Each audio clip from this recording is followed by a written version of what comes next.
goes out to my mother, Beverly K. Jacobs, and to the world. Let them know Age of enlightenment. we live by faith and not by sight.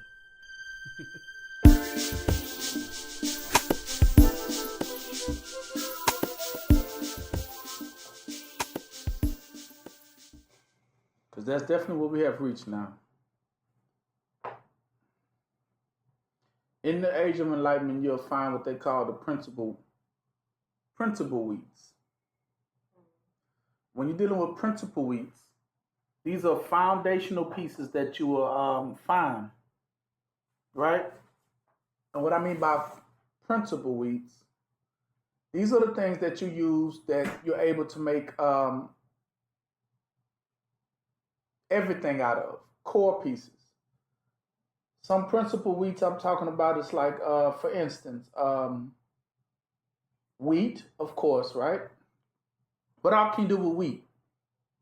Give me some things. Name some things that you can make with wheat. What is the most obvious, first of all? Rice.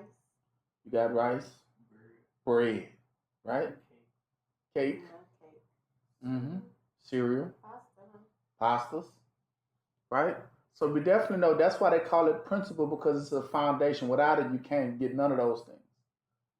But with it, you can get a lot of tremendous things. Another principle one is corn, ain't it? Corn, you can do a lot with corn, can't you? Tortillas, name some things. You know, we can do, of course, corn on the cob, right? Popcorn, right? You get popcorn out of that. You get cornmeal, right? You get cornbread. There you go. Corn flakes, right?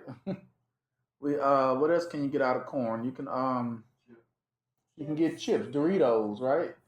Fritos, right? Cereals. Yeah, you can get so many things out of it. That's why it's they call it a staple. These are things or principle, they would say. Meaning without it, you know what I'm saying, yeah, we would starve, wouldn't we? You know, because you can do so much with it. You know what I'm saying? So with those things, principal wheats are things that we must have. These are must haves, ain't they? Right. Must have. But if you take away all the fluff, it all started from that one piece of seed, right? All the way down to the one little seed that created all those variants of things that you can now make and eat. Right? We can make corn oil too, canola oil, right? You get a lot of things out of it. Without that, you couldn't be able to fry nothing, could you? Vegetable oil and things like that. So yes, squeezing that out of corn as well. Peanuts, right? Another one to do a lot with. So you definitely got these things. Now, when Yahweh put these things and established these things upon the earth, he established them that we also know that without these things, these are healthy things that we needed to grow. But he was referring to what we come to find out is righteousness. Righteousness is principal wheats. There's things that you need to gather in the course of life that you need to be able to grow with, right? And so we have learned these things. So that's when you have reached what I call the age of enlightenment, right?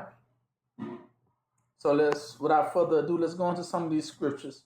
First of all, let's go to Luke 12:15.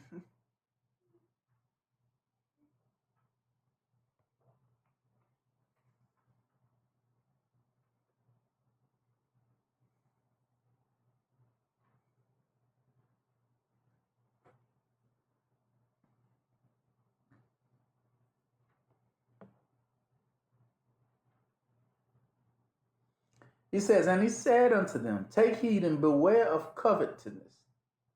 For a man's life consists not in the abundance of things he has, which he possesses, right?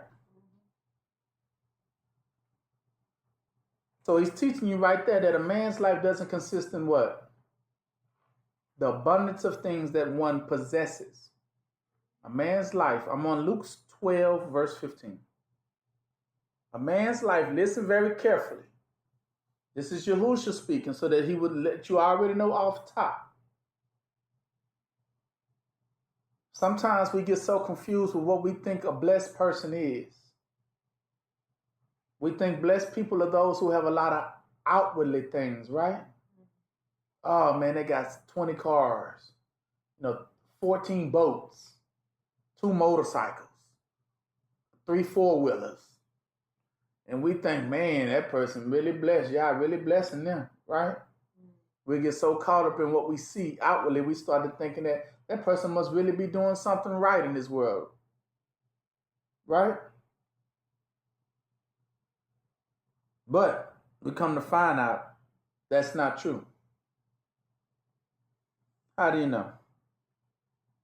So go skip down to 21.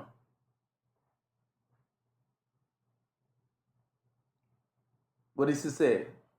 So is he that layeth up treasures for himself, and is not rich towards who? Yeah. So all that stuff he gathered outwardly will mean nothing. A person can gather so many things, can become so rich. But one thing you supposed to have been rich towards was who? Yeah. So that must meant that he was talking about something that Yah could do for you. These are teachings.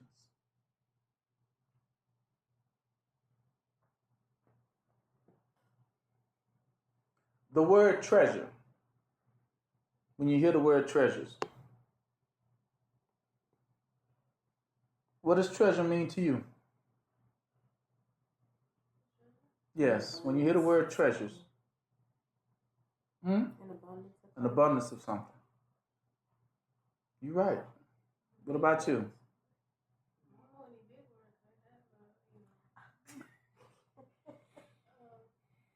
If you got some treasure,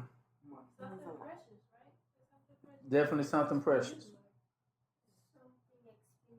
Something expensive. Yes, definitely worth a lot of value. Coins, yeah. Diamonds. Well, anybody ever looked up what the word treasure meant? Well, according to the origins of the word treasure, this is actually where you get the word thesaurus. Thesaurus. Now, what is a thesaurus? Anyone know that? Like the dictionary. It's like a dictionary, isn't it? Yeah. But the difference between a thesaurus and a regular dictionary is that a thesaurus also has what you call synonyms. Right. Which were what? Words that are similar to it and words that are what? Opposite of it. That's what a thesaurus is. So you can find one word in the thesaurus, and the thesaurus will be able to give you like a handful of words that you can replace that one word with, and still can mean the same thing. Now, according to Yah, that's the treasure. Then I had to look at it. So that's the treasure. Because thesaurus means treasure. The word thesaurus. Come to find out, it's called Yah's treasure. So then when you re-look at the word thesaurus, what does it mean now? Yah's treasure. Well, so then what is Yah's treasure?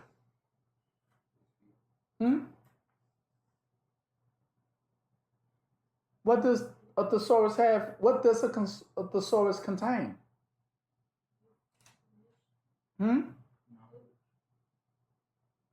Not necessarily. What does a thesaurus contain? We just went over it, huh? Words. So for Yah, his treasure is not an outwardly treasure. It's a treasure book of what? Words. The words were the treasure. It was funny because that's what David said. He said, your word have I hid in my heart that I might not sin against you. And I said, what? Why did he say he had to hide it? Watch this.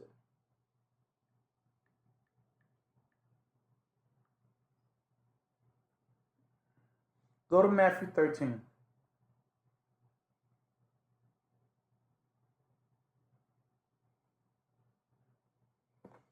Now this is Yahushua.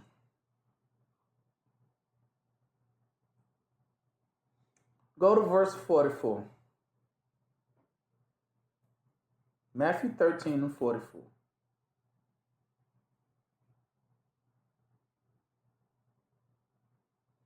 Yahushua at this time began to describe the kingdom of heaven. He says, again, the kingdom of heaven is like unto a treasure hid in the field. Now we just come to find out treasure means what? The source. Hid in the field.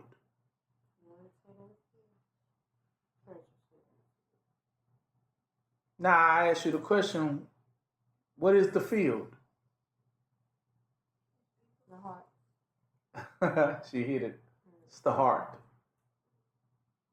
The heart. Treasures hid in the field, that which when a man hath found, he hideth, and for joy thereof goeth and sell all that he has and buyeth that field.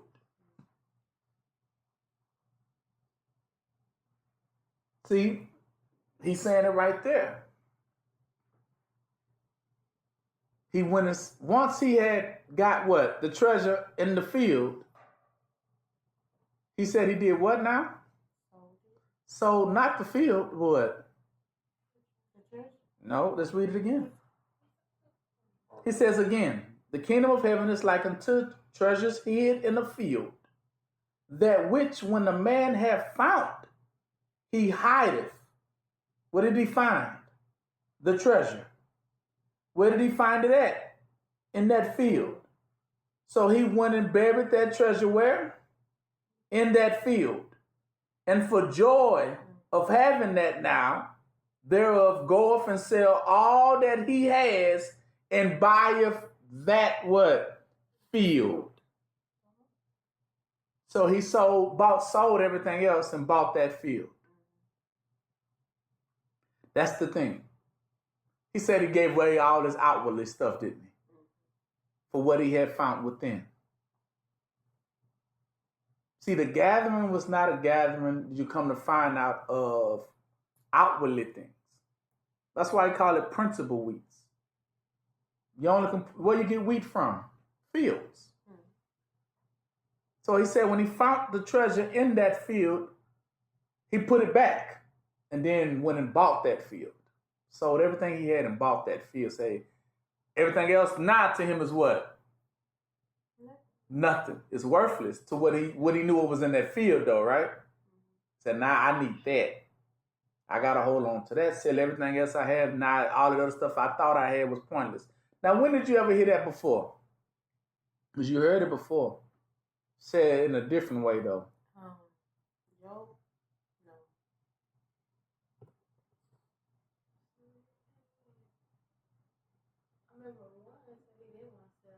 That's what I wanted to hear. Was that one that didn't want to sell everything he had? The rich young ruler. Then he told him to do the same exact thing. This is equivalent to that same version. The difference is this one went on ahead and did it. But the rich young ruler, what? He didn't do it. He thought what he had outwardly was what it was. But Yahushua was clearly telling him, that ain't what you need. You need to sell all that outwardly stuff and purchase this. Come what? Follow me. Now, same thing, 45. Again, the kingdom of heaven is like unto a merchant man. Same thing, seeking goodly pearls, who when he had found one pearl of great price, see, went and sold all that he had and what? And bought it. Same thing. He realized too, oh, it's not about the stuff I got outwardly. It's what I have to gather what? Inwardly. See, these people out here be so, the devil has these people so working in a motion that is so backwards and upside down to this pitiful. Go to John 1:1.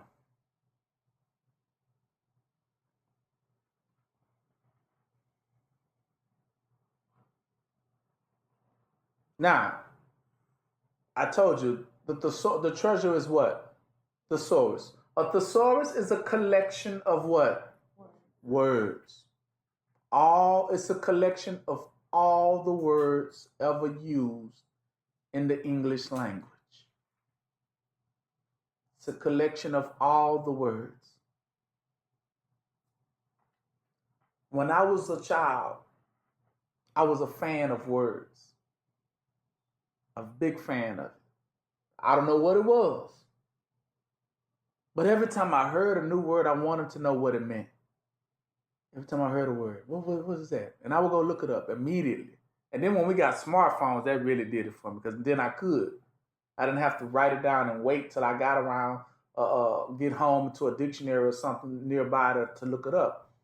Then I could just hear somebody say a word, and I could go right on my phone and look it up, because I was like a big fan of words. Because I always wanted to know what these words were. Because at that time, I always knew, as being a boy, one thing I always admired was a well-mannered man that could speak well. For me, that was like the greatest thing. It's like, man, if you could speak well.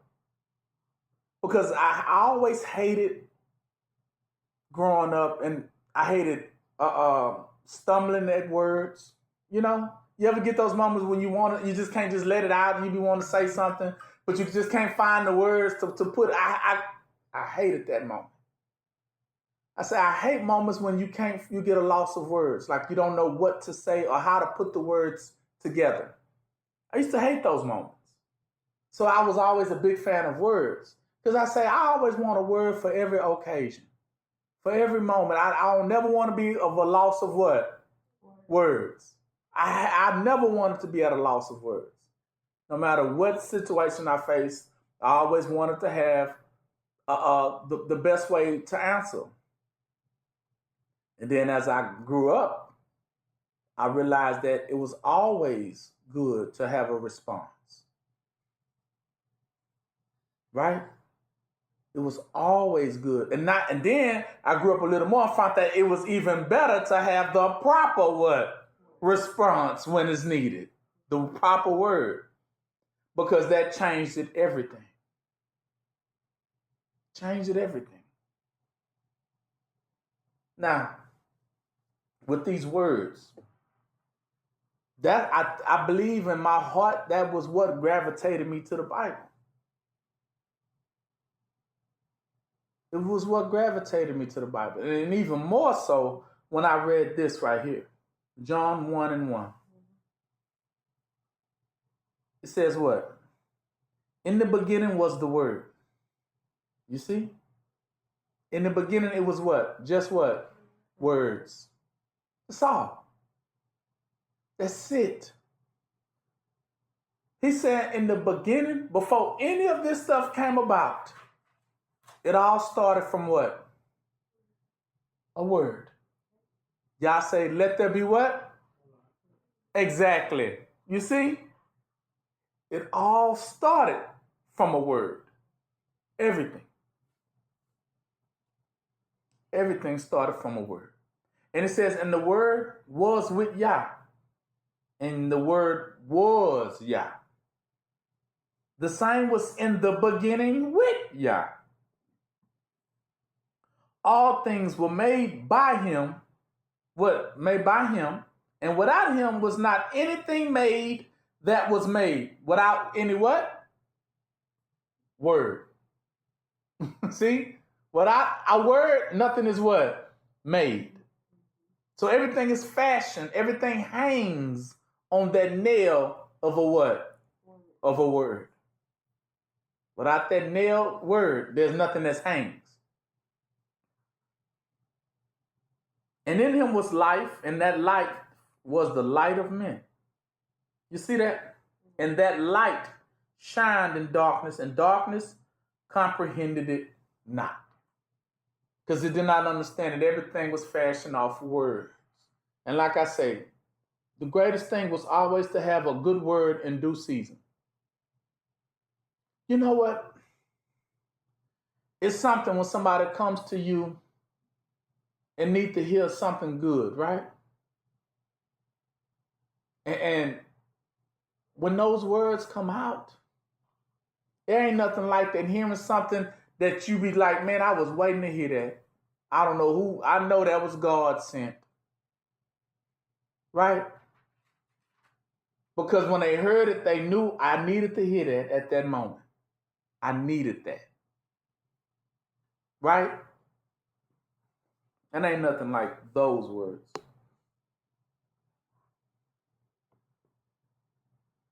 So who was the word? Yahusha. Yahusha was the what? Now he said, when he says, your word have I hid in my heart. So who was hiding in the heart? Yahusha. The word. And it's not just one word. It's a thesaurus full of what? Word. It's a collection of words. That's the treasure. It's to have those collection of words within you. Everything that Yah had ever what? Commanded. That's why he says his word goes out and it doesn't come back what? Void. It does not come back void. His word.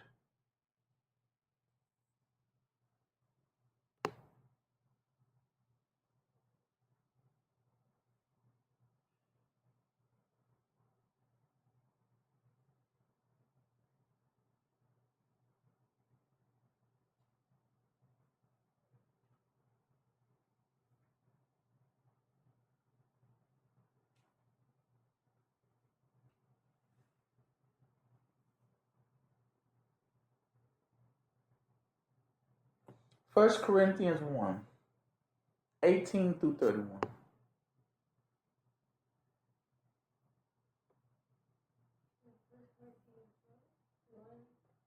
Mm-hmm. 18. 1 Corinthians 1, starting at verse 18.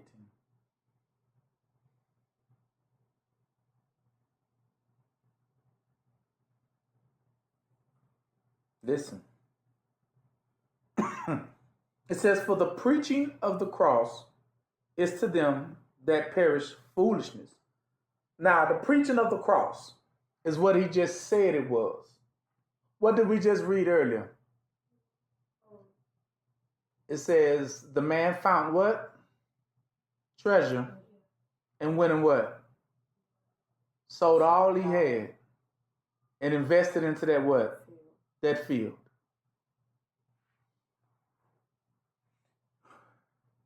When you get a certain title in a job, they're going to say that you are in that what? Field. Right? That's why they say that. Because it is a field. Now, you realize that that field represents a what?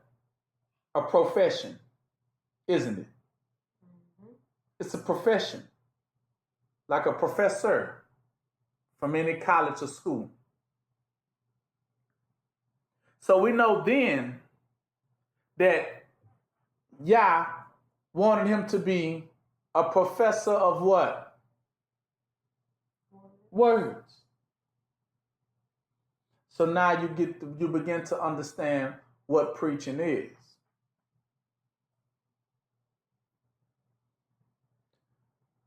This one should know now that it is not an outwardly gathering. You're not, and why do they say that? Because he's telling you, you will not. This is what the lie is.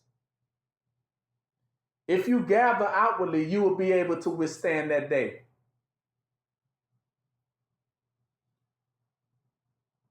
And then you have to understand, well, what day he's talking about? And who am I have to stand in front of that day?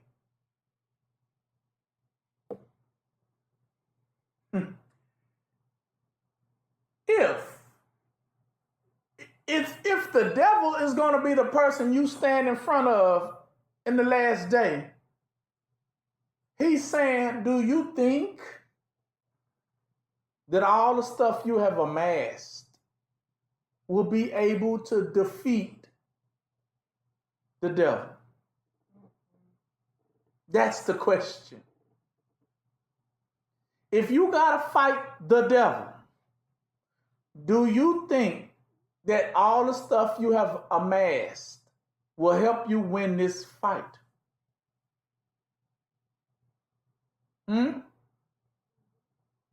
Some people go buy the whole gun store. Some people go buy up all the tanks. Somebody buy up all the missiles. Somebody buy up all the security guards. Somebody want to buy up all the military and army. Because they think that when it's time to fight, they think they'll have everything they what? Need.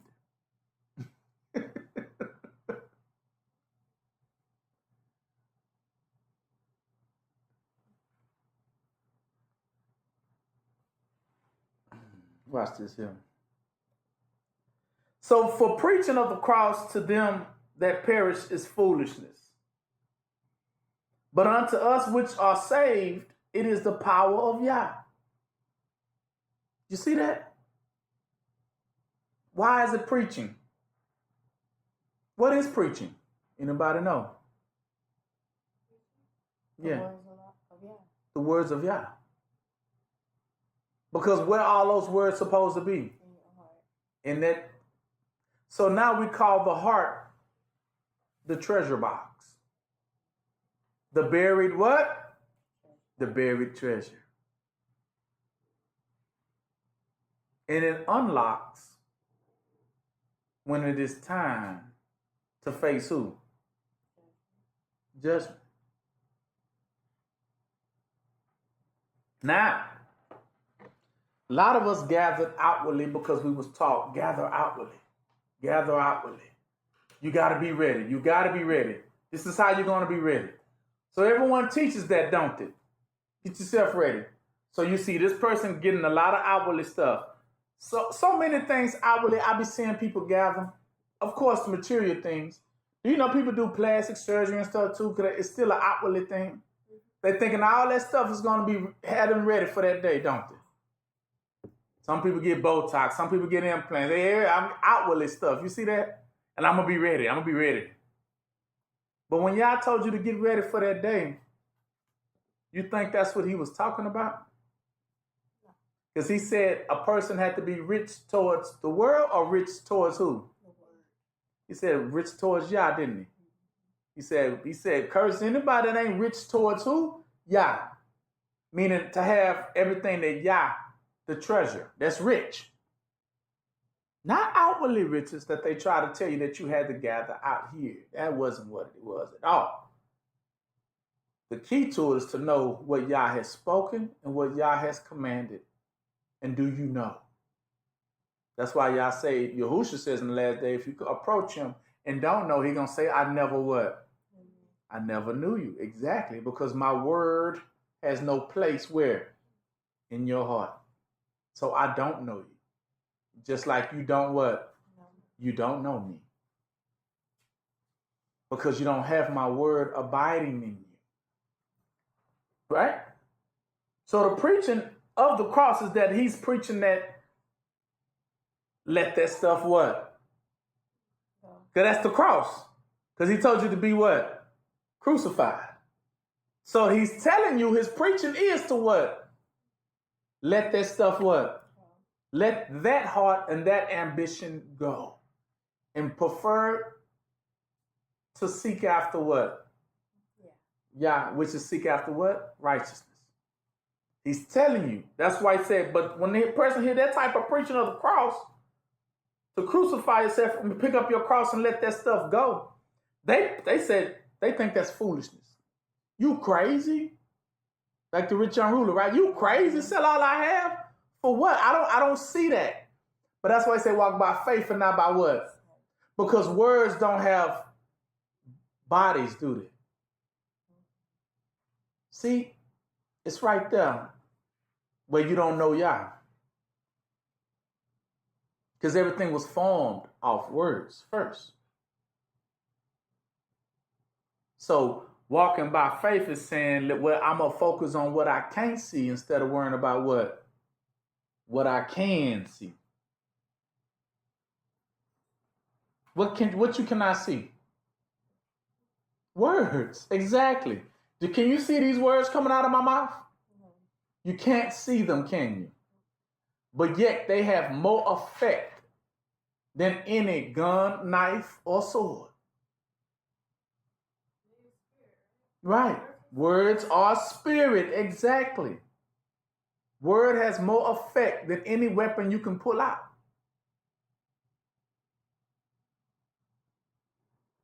Because that's the thing. If you had to fight the devil, how did you thought you was going to fight the devil? With guns, knives? Oh, okay. Well, then I would say, well, go back to these scary movies. See, all these creatures you fight in these scary movies are very spiritual, aren't they? Think about it. Chucky. Think about Jason. Think about Freddy. Has anyone ever stopped one of them with a gun, knife, or a bullet? Huh? If Freddy coming here right now, what would you fight him with? That's what you don't understand, right? You cannot fight him with what? With outwardly stuff. It's not gonna have no effect. Matter of fact, it's so outwardly that they can walk through walls and walk right through doors. So those things don't exist to them, even angels, right? So you're not gonna beat no angel with picking up something to knock them out with. You can pick up a bat and it ain't gonna do nothing. So it's only one thing that angels are scared of. It's only one thing that demons are scared of. What is it? And it's what? Which are what? Words. I guarantee you, that is the only way you're going to defeat them. It's not about what you can swing with your hand. You better be able to swing those what? Those words. Because they're not backing off. Matter of fact, they laugh if you even try to come to them with those other weapons, bats and sticks and stones, right? They laugh at that because they already know you don't get it. You don't get it. This one don't get it. That's why they quickly smirk. Like, oh yeah, this one gonna be easy. But you know how many times they shot Jason? And he just keeps walking towards them. And they ain't realize after the first shot, that ain't finna drop him. Then the second one, and then you done unloaded the whole clip, and you still ain't figured out what? That ain't gonna what? That ain't gonna stop him. That was not gonna stop him. So now you take off running. Like, oh Lord, this ain't it. Right? Right? And then they tried to burn them. They tried to, everything, to drop furniture on them. Whatever they could do. He just keeps coming. Because he knows what they don't know. That they was not going to defeat him with what? Only with words. So that's why I say, if you ain't rich towards Yah, you out of there.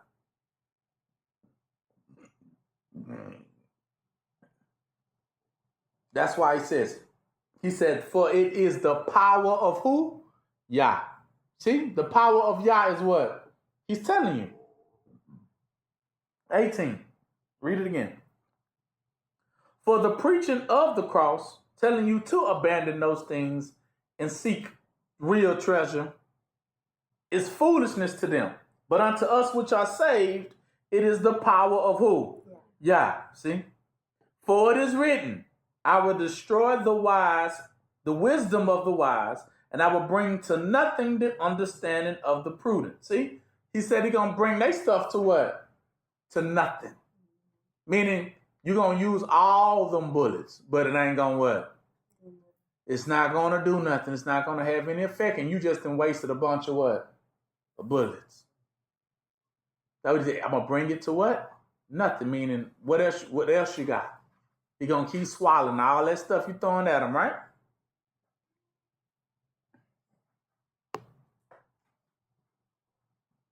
He calls it foolishness. So he says, so where is the wise? Because that's what they tell you. Wise meaning that's what they taught you, right? Go get it, huh?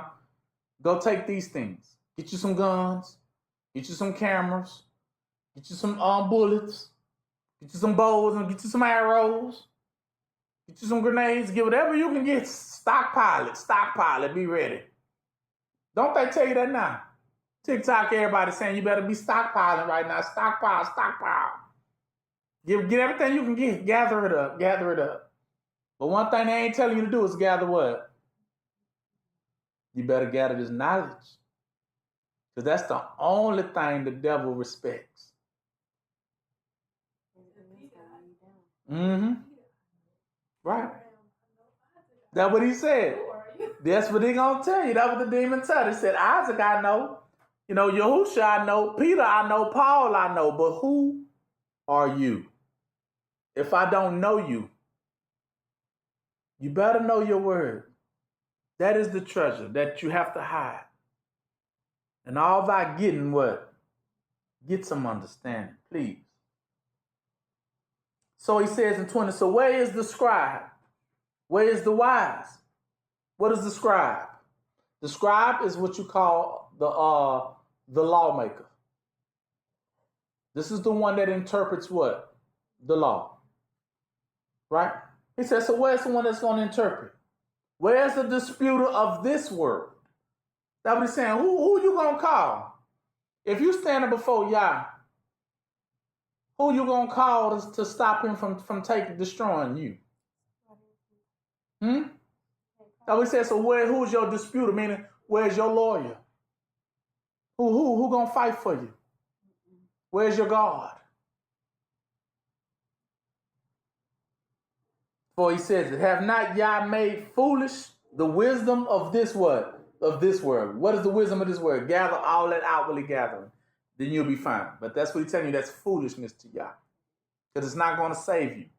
He's telling you now. It's not going to what? It's not going to save you. From who? The devil or Yah. Neither one was going to save you.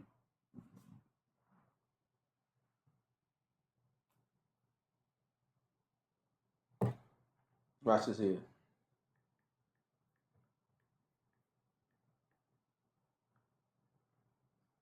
Go to Luke 14.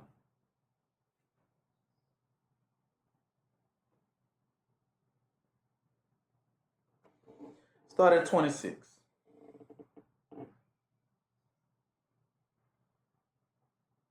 He says, if any man come to me and hate not his father and mother and wife and children and brethren and sister, and his own life also, he cannot be my disciple. Whoever do not bear his what? Cross. And come after what? Me. Cannot be my disciple. See, that's what he was just telling you when I just read in 1 Corinthians 1. That's what he's talking about. The preaching of the cross. That's what he's saying. That's what he preached. That you had to what? Bear your what? Bear his what? His cross. Meaning, and come after me, meaning pluck it up. Cross means of the stake. The stake is this. You ever hear the term people say like this? Well, I put my name in the hat, or I got my stake in this land, right? I made my claim to this. So he's telling you that's your cross that you put on right here. Said this is mine. Like when you put your flag in somewhere, this is not my land. Mm-hmm. He's telling you to what? Take it out. Pluck it up. It's worthless. Pluck it up. And what? Come after him. Cannot be my. And why he said come after him? Because Yahushua is the what? Right. The word, right?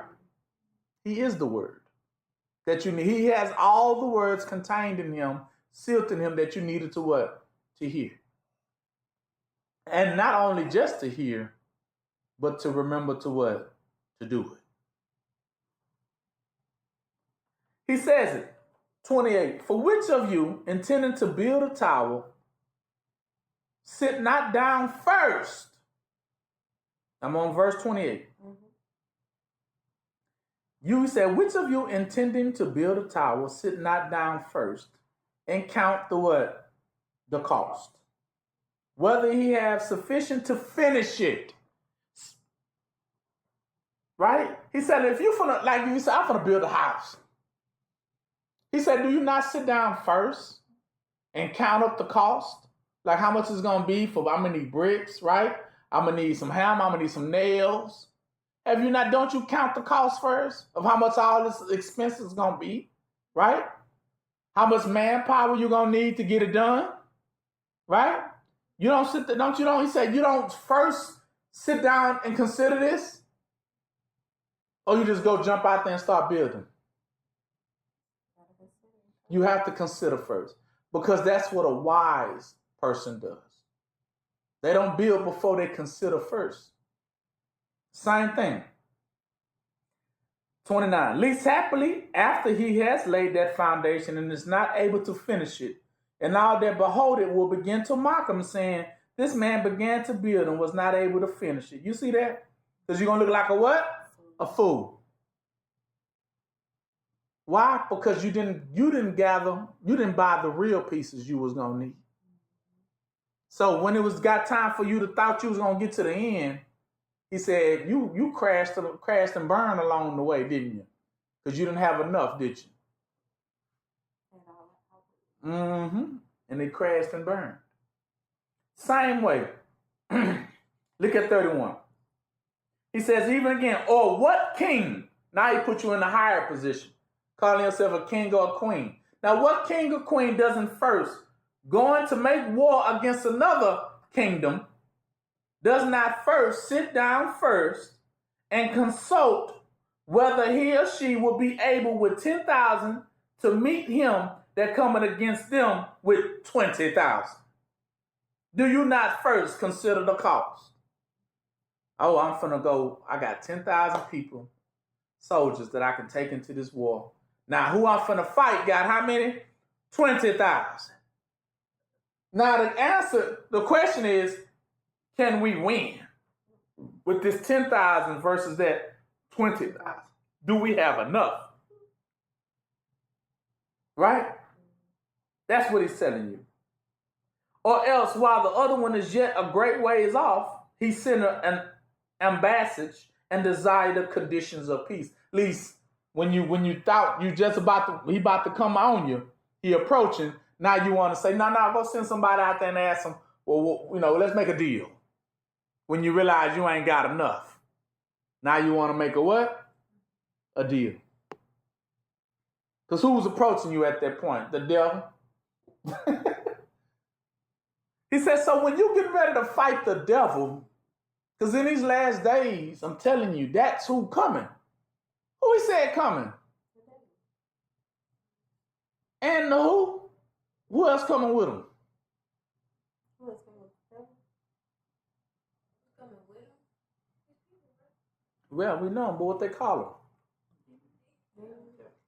You got demons, you got devils, and we have what? Antichrist. So he's telling you that these is who's coming. Do you got enough? Huh? This is who's coming. Do you have enough? See, that's how they fool us. Outwardly thinking that's who you're gonna defeat the Antichrist with some outwardly stuff. You're gonna beat the devil with some outwardly stuff. See, but the children of Yah know the difference. He said, because that king, who you think that king is? That's one thing I always knew about Yah. I always knew if you saying that Yah is with you and when Yah is not with you, no matter if you said it, you were. How? Because I knew one thing, this great king he was just talking about is Yah. Because Yah is a wise king, isn't it? You see, would Yah ever send any one of his people, any one of his children to war and not have them fully prepared for what they're going to have to deal with? Huh? He sent them in what? Fully prepared. Right. Now, this is what you do know. If the Yah sending you to battle, that's how you know if it's Yah and when it's not Yah. People say, I got the spirit. So Yah told me to start this ministry. Yah told me to start this church. Yah told me to do this. God told me to do that. If God told you to do that, how you going to come back and say, for I have sinned? God sent you. And I always hit him with this. You mean Mr. Alpha and Omega? The beginning and the what? So you mean the one that knows past, present, and future didn't see this coming? Didn't see this coming and you failed and you crashed and burned. And I say, you're not fooling me. Because Yah would have never sent you out there unprepared. There's no such thing as I have messed up, I have sinned. Only way you sin with Yah is when you stop listening to who? Exactly. Because his word is firm. How do you know? You can't lose against the devil if Yah with you. He said it's impossible, didn't he say that? It is impossible for any of the elect to lose to the devil if Yah was what? With them, because Yah has already spoke that what? They was going to make it. This, you mean the same one sent you out there, the same one who already wrote Revelation and already said he was going to bind the devil hand and foot, him and the Antichrist, and throw them both into the lake of fire. That Yah sent you out there and you crashed and burned? The one who already said he defeated the devil in the end. That's the who you say sent you out there and you, oh, my bad, I messed up. God forgive me. Why y'all send me out there like that? No. Don't put that on Yah. That wasn't Yah. Yah didn't tell you to gather like that. You stopped listening to Yah a long time ago. And that's what got you. You fell off the tracks a long time ago. And when you crashed and burned, you say, well, Yah sent me down this path. Yah ain't going to never send you down a suicidal what? Path. Because Yah already know the ending. Right? So if he already know the ending, and if he said he going to beat the devil, how do you think he was going to beat the devil?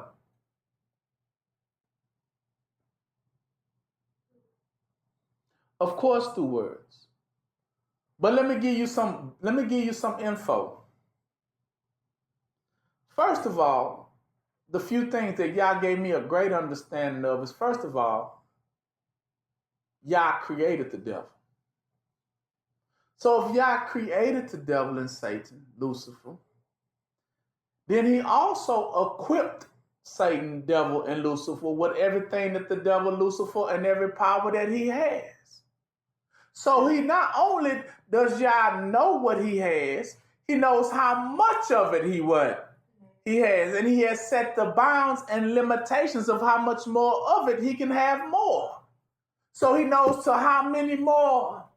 So he says, video game analogy, if I gave the devil and I created him and I go through his attributes, like when y'all create y'all own little characters, don't y'all give them the attributes?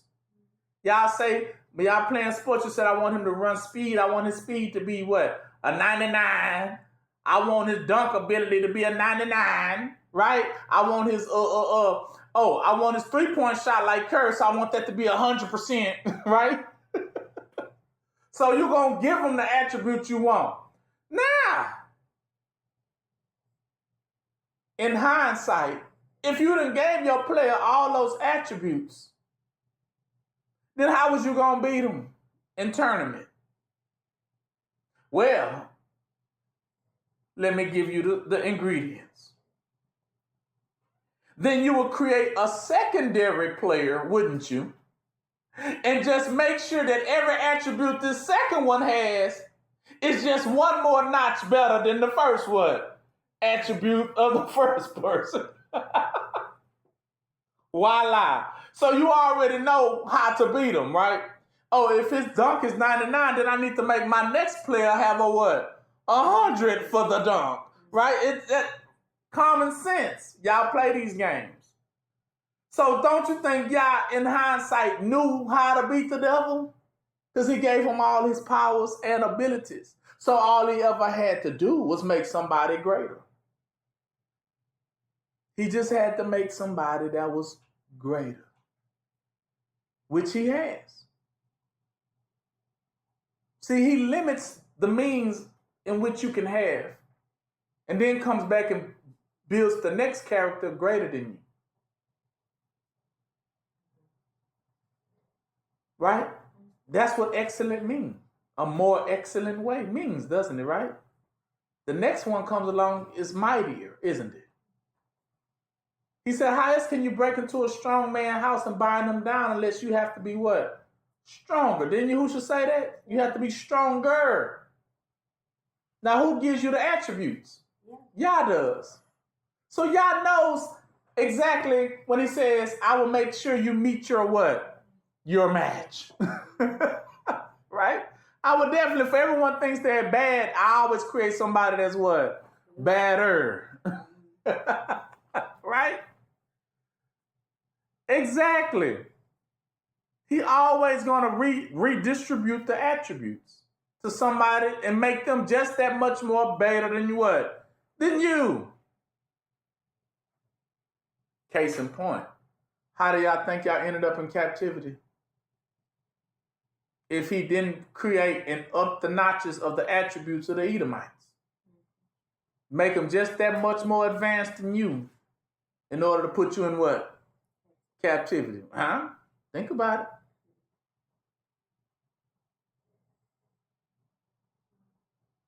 See, when y'all ready to get you, that's all he's going to do. It's a known fact. When y'all ready to take down one kingdom and civilization, he does it by creating a greater what? Kingdom and what? Civilization. That's going to come be more what? Advanced. And take down the old. In with the what? With the new. That's how it works. Down with the old, in with the new. That's how y'all does it.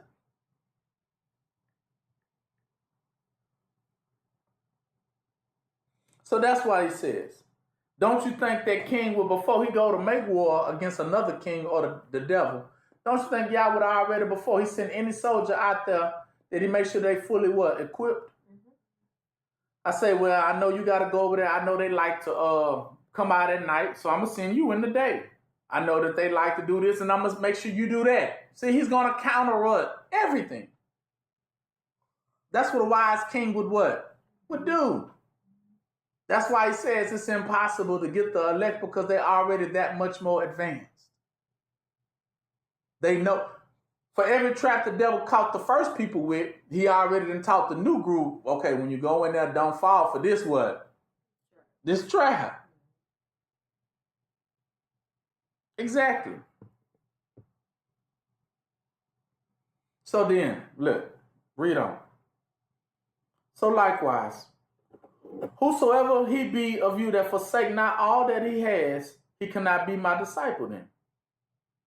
Salt is good, but if salt has lost its what? Savor, wherewith shall it be seasoned? Now that salt he's talking about is his word, is his knowledge. That's why he says every sacrifice will be salted. Salt is what you call a preserver, right? It preserves meat, right? Right before you finna send it to the fire, You salt it down before you put it on the grill or any open flame. And you salt it real good. And what does it do? It locks in the flavor, but it also keeps the meat from what? Burning. Everyone knows that's why they put salt on their meat. It preserves. Whenever you're trying to preserve like pickles, jalapenos, and stuff like that, pickle and stuff, you use what? Salt. Because it's a preserver. And then now with that salt in it, it lasts for a longer what? A longer time. Think about when y'all get new items from stores and stuff. They had them little salt bags, don't they? Inside like the shoe or something. They had a little bitty bag, looked like a little salt bag. Yeah, because it preserves it what? It preserves it longer. So they know that salt is definitely a good preserver. That's what they say. So salt is good. Salt preserves. But if you lose your savor, meaning if you lost value, meaning you have lost the word, then you become what? Good for what? Can you sprinkle salt that ain't got no flavor on anything? It's not good. You can't use it. Meaning because it won't preserve it. Neither is it fit for that land, see? Nor yet for the donkey, but men will cast it out. He that has an ear, let him hear. So even with that salt, which is that knowledge, that inward knowledge that you must have, is very valuable. It's more valuable than what you have outwardly. See, don't fall for what, okay, if I look this way, they'll like me. You know what I'm saying? They'll receive me. And trust me, in these last days, well, I'm telling you, the age is going to be the age of enlightenment. It's going to be about what you know, not about what you have. It's not going to be about what you have, but what? What you know. That's what's going to be of value. You'll see.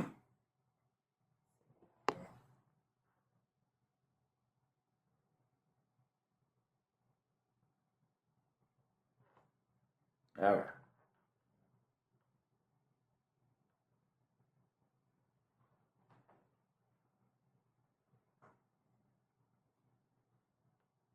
Now, go to 1 John 3.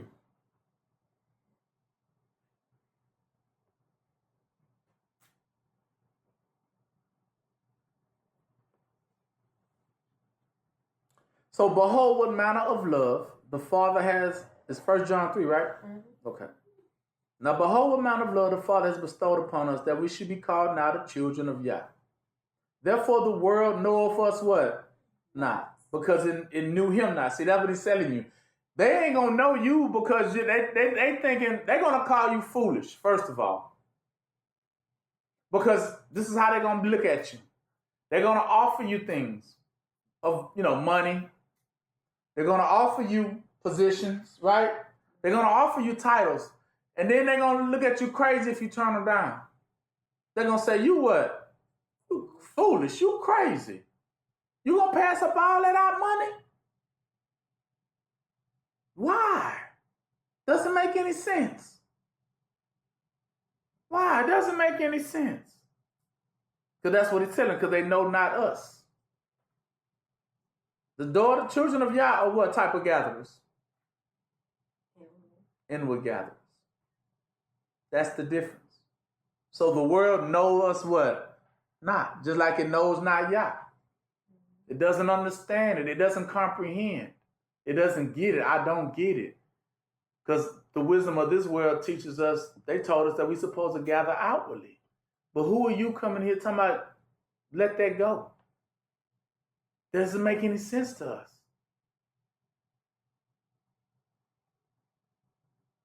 2, beloved, now are we the sons of Yah. And it do not yet appear what we shall be, but we know that when he shall appear, we shall be like him.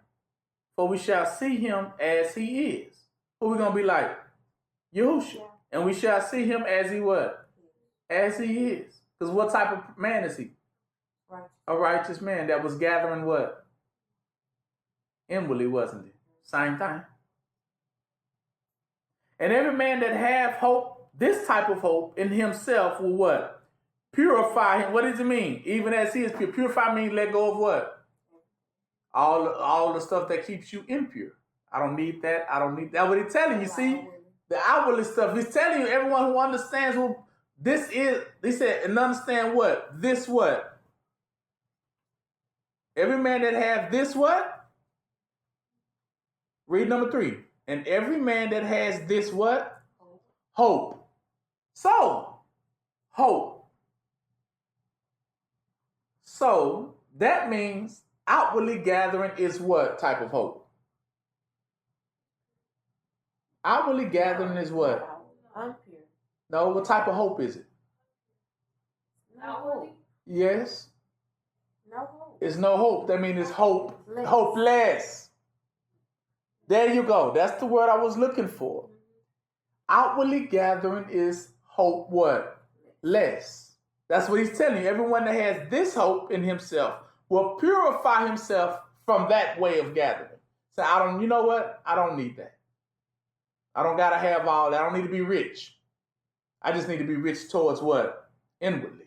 My mind need to be right. My mental need to be right. My way of thinking needs to be on point. This is how, and this is his what? Hope. Because that's where your hope, you will find your hope. That's what he's telling you. So he's telling you don't hope on outwardly things, but your hope is going to come from where?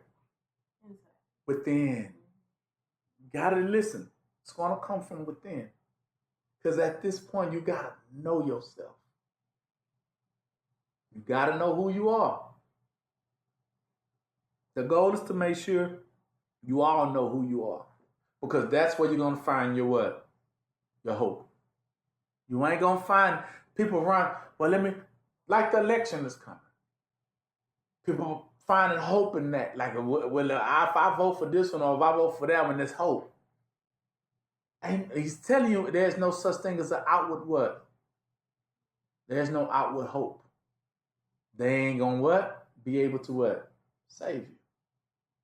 They won't be able to what? It's because they ain't. Because your hope ain't through them. It's going to be where? Where you going to find it? It's going to find it where? Inwardly. It's going to be within. He's telling you. He's telling you. So whoever committeth sin, transgresseth also the law. Because this is, I'm going to tell you, my friends, this is the law. Preaching is the law. But what are you supposed to be preaching? Outwardly gathering or inwardly gathering? Exactly. So preaching or outwardly gathering is a transgression against the law of righteousness. Because righteousness it's a preaching. So when you hear the word preaching, you have to understand it is a direct line of what? Communication. So he's telling you no one should ever hinder that what? Communication. Right? Preaching is communicating. He's telling you communicate to them what you know what? Inwardly. Communicate it. That would mean sell all you have. Because the more you give out, the more you what? You get back. Exactly. So don't be afraid to open your mouth. Communal what? Communicate. Tell them what? The truth. And in return, that's your hope. That's what he's telling you. Your hope depends on you telling the what? I'm telling you. This is where you will find your hope. And then this is called love. And then that is the law. And that is about only means in which one will be saved. And to break that law of communication, you have broken. Yah said, if you hide your face from my people, I will what? Hide my face from you. See, you have broken what? Communication. You hid yourself. When I didn't tell you to hide. I told you to open your mouth, and I told you to open your doors, and open your arms, and open your palms, and what? Give, didn't I? I didn't tell you to cut off what? Communication. That's where you're going to get caught. He says, so whoever committed sin, because that's what they tell you. After, this is how they say, after you do all this outwardly gathering, build yourself a bunker and what? Close yourself what? end. So you know what everybody trying to do? Build themselves a little old fortress and lock themselves in. Barricade the door. Hide all your goods. But they just don't know what's coming. But he's telling you now that that is foolish. That is foolish. But that's what they teaching, right? As of right now, gather what you can gather. Get all the shotgun shells you can find. And shut it down. You know. Board the windows, board the walls. And get ready. And get ready. What are they getting ready for? What's coming? Ain't it? Some people say, let's go to space. Let's go hide up there. Gather what we need and go what? Get up out of here and go lock ourselves down, shut it down. Cut off all what? Y'all don't even see it coming. This spirit talking. That's what they're doing.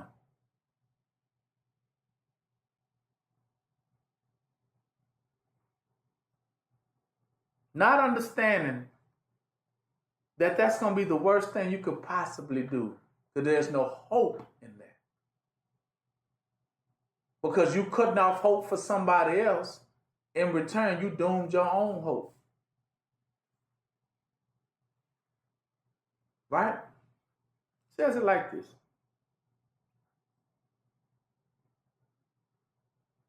Whosoever, verse 4, whoever committeth sin transgresses also the law, and for sin is the transgression of the law. And you know that he was manifested to take away our sins, and in him is no sin.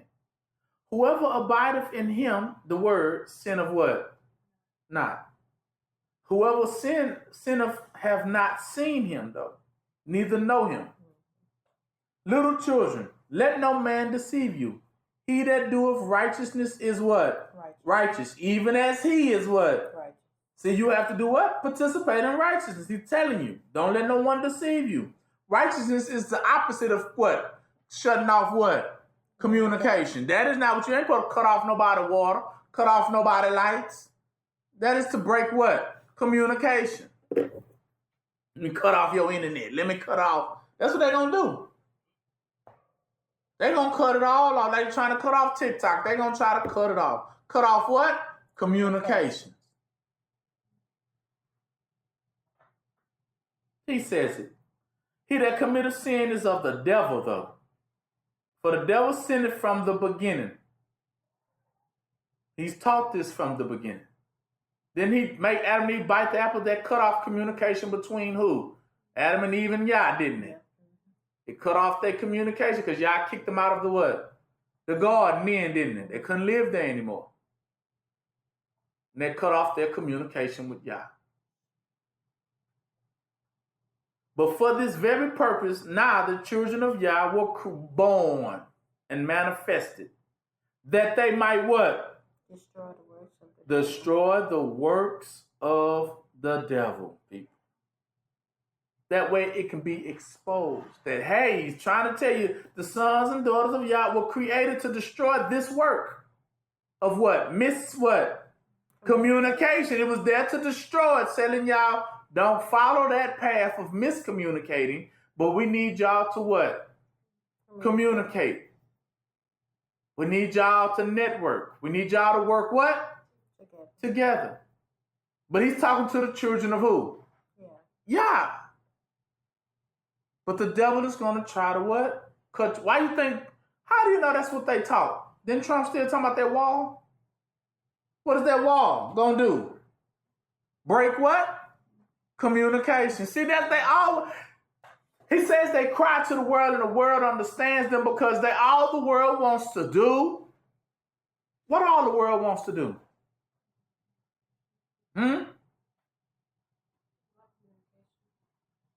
That's why he says, we pray to Yah, and the Yah answers our prayer, but they cry to the world because the world understands them, because all they ever speak is one thing and one thing only. You keep listening to them. What do they always want? What do I always want? That's why they cry when they don't get it. They say, oh, that's not fair. That's not right. That ain't good. That ain't. Well, then you ask, well, what do you really want out of everything? And he said, now the heart begins to speak. And then you realize they speak of the world, and the world understands and has compassion on this one thought. The thought to enslave. See, when you're of the world, when you hear that conversation, that cutting off people conversation, you agree with it. That's because you're worldly. Because worldly people agree with that. And yeah, they forget them, cut them off. More for us. See, they have that mindset in them. They said these people think like that. And Yah says that's a germ for him. Yah says to him that's like a maggot or a worm. Right? It's a sickness. Because all you want to do is cut them off and what? House divided can't what? So why are you always trying to cut them off from one another? Remember I told you Esau dwells in the cleft of the what? He wants to always cut off what? That's all he ever, so he can what? Take over. Enslave. Always trying to, it's like that buzzard that be flies, always trying to circle you. That's spiritual too, it's a circumcision. Because it keeps flying around you, trying to create that circle to do what? Cut you what? And then they always know once they circling everything that could have been your help and cutting it off. Until you ain't got nobody left to what? Help you, right? And then the buzzard finally comes down, doesn't it? When he realized you ain't got it. That's what he was circling for. To see what? If anybody was what? Gonna help you. And he realized through the circling, you on your own. And once the buzzard realized you on your own, the vulture realized you are on your own in the middle of a desert. Then it looks to what? Mm-hmm. That's what it looks for. And that's how it eats. Those he see that are cut off, abandoned. But that's why y'all say, I would never leave nor what? See, Yahushua will never leave nor forsake. How do you know? Watch this here.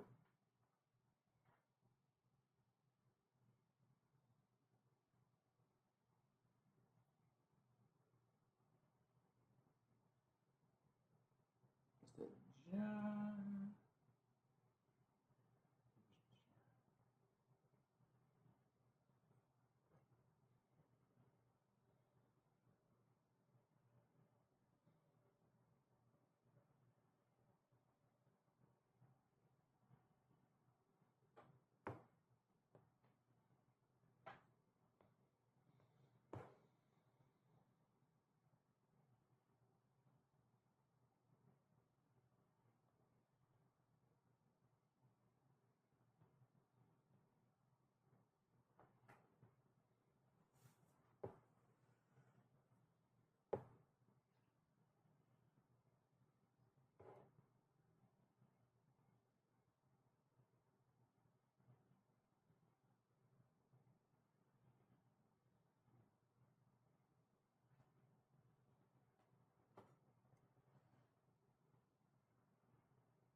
Go to John 16.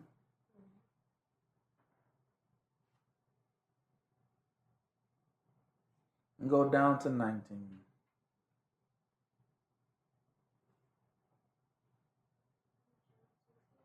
John 16 and verse 19.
What I say? Verse John 16 what? Verse 19. Okay.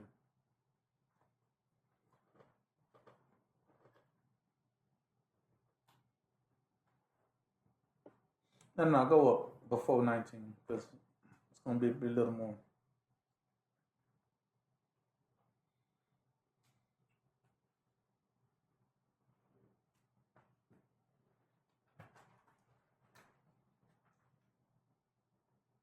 So it says, verse 3.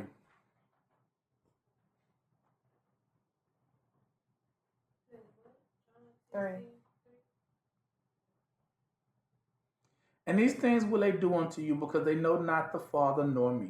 But these things I have told you, that when the time shall come, you may remember that I told you of them, and the things that I said not unto you at the beginning, because I was with you. But now I go my way to him that sent me, and none of you ask me, whither goest thou? But because I have said these things unto you, sorrow has filled your hearts. Nevertheless, I tell you the truth, it is expedient for you that I go away. For if I go not away, the Comforter will not come unto you. But if I depart, I will send him unto you. And when he is come, what do you think he said he was coming to, though? He said, I have to go away, but what I will send unto you will come unto you. What he said he was going to send what? Mm-hmm. Right, but where was he going to be? He was going to be in you. Right? Now, what was he putting in you? Right? But it started off as what? When it enters into you, it comes as his word. His word will where? Enter into you, right? He says, so nevertheless I tell you the truth, it is expedient that I go away, verse 7. For if I go not away, the Comforter will not come unto you. But if I depart, I will send him what? Unto you. Where the Comforter goes? In your heart, exactly. And when he is come in your heart, we can fill that out then, he will reprove the world of what? Sin. That means he will begin to correct things, right? And of righteousness and of judgment, right? So he's putting these things into your heart. He's putting principal things into your heart. So that you will, and these are some of the things you will begin to understand through the heart. You will be able to reprove the world of what? Sin. Didn't he tell you he was going to manifest in 1 John 3? Remember he said he was going to manifest the works of what? The devil. And he was going to what? Destroy what? The works of what? So he was going to expose the way that people was gathering, wasn't he? He was going to tell you that that stuff was what? Evil, and it was what? Sin. That's what it was going to expose. And it was going to reprove people and tell them, hey, what you doing? That's not how we gather. You're doing it wrong. And if you continue in it, you are in what? Sin. Now what it said, but those that don't continue like that are no longer in what? So now you see how he said it will be able to reprove the world, the reminders that are still left in what? Sin. And of righteousness. Because he told you from now, after you stop doing sin, you must go into what? Righteousness, right? And then for those who still haven't done it, what is the last? Judgment. You see, it's right there. Of sin, because they believe not on what? Me. Meaning they don't believe that of my preaching, that I told them that they had to what? Do not miss what? Communicate. Don't cut it off, right? Don't gather like that no longer. Don't do it outwardly gathering. So they believe not that I have given them the words that was proper for them to live by. Of righteousness, because I go what? To my Father, and you see me what? No. Because he said the world cannot see him, can. Then he said that they know me not. Then he said, I never what? I never knew you. Because you don't understand my what? My righteousness. That's why he said you will not be able to see them anymore. Because you have not participated in what? Righteousness. So you won't see them when they will be what? Saved. That's what he said. I go to my Father, meaning he just got what? Saved. And you see him what? No more. See, he gone. Now you left to what? Because for those that are left for what? Last but not least, what you think they left for? Judgment. He says of judgment, because the prince of this world is what? See, the principalities of this world. We tell you the same principle weeks. Remember, your teachings will be what? Judged. You and those who participated. What do they participate in? The teachings of what? Unrighteousness and cutting people off. I have yet many things to say unto you, but you cannot bear them now. Howbeit when he, the spirit of what? Truth. See, that's why they can't see it. Because it's a what? A spirit. They can't. Because spirit is what? Spirit of words. Can you see words? No. That's why he called it spirit. Because the word going to be where? In your what? Heart. In your heart. Didn't he say that? Is come, and he will guide you into all truth. For he shall not speak of himself, but whatsoever he shall what? Hear. That's how you know it was words, because he said, what did he hear? Words. Right? That he shall speak, and he will show you the things to what? To come. How is he able to show you things to come? So what does that mean for you? He was already going to tell you what was going to happen. And already have you well what? Prepared. That was how you wasn't going to get got. You see how that spirit was going to what? Help you do the gathering, wasn't it? And it said it was going to show you things to what? To come. See, that's why I say when people say, how did you fall? I'm like, well, how did you fall if you had the spirit? Right? If you got the spirit, what does it say the spirit can even got the ability to do? Show you things to what? To come, so it already know what's going to what? Happen. So how the world did you miss that if you was in the spirit? Because you wouldn't, the spirit wouldn't have missed it, would it? The spirit never came back and said, oh, my bad, I ain't see that there. You think that was the spirit? The spirit ain't gonna say, oh, my bad, I didn't see that there. I didn't see that one coming. So he shall glorify me, and he shall receive of mine, see everything he knows, and he shall what? Give it unto who? To you. All things that the Father hath are mine. Therefore I said that he shall take of mine and give it, show it unto what? You. How when he says show, that it means to declare. Declare means to preach it. That means to speak it to you. Communicate it what? To you. Exactly. And he says, a little while you shall not see me, and again, a little while, and you shall what?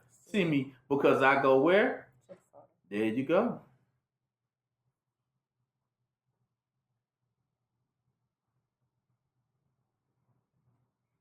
Exactly.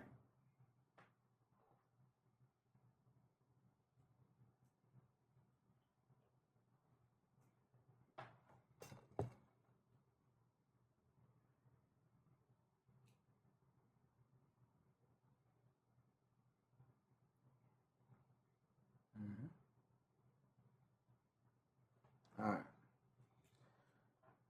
Well, let me give y'all something that was pretty cool.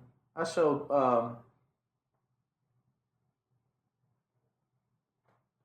You got the lost books?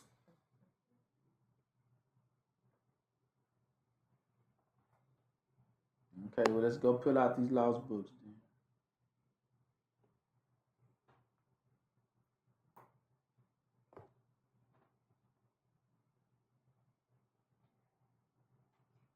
then. And we're going to go to... Yeah, I was talking about this earlier, so that'll be a good one for y'all to see.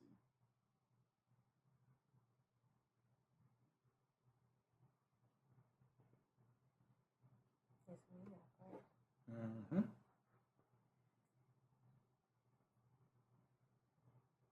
Started in 93. Enoch, 93. Enoch. We all know Enoch, don't we? Enoch was the one that was, he was the grandfather of Noah. For a little backstory, just in case anyone might have forgotten. He's the grandfather of Noah, that one that was in Noah's Ark, the flood. Now, he was the one that told Noah, he the one prophesied of Noah being born, and he also told the father that Noah was going to be the one that was going to survive the flood. He even prophesied the flood coming, that Yah was going to destroy the world, and that he was going to be created through Noah.